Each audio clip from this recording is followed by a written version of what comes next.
May 14, 1996, Venice, Italy. A team of vintage biplanes soared through a series of rolls, spins, and loops. And then, without warning,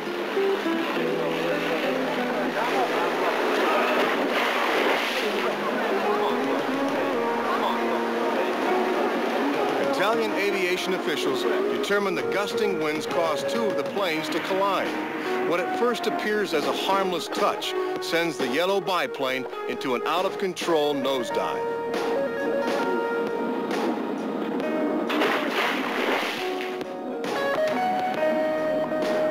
Rescue teams responded immediately. The pilot was thrown out of the cockpit by the impact. He is seen here floating on the wing of the aircraft. Miraculously, he suffers only lacerations to his arms and face and two broken ribs.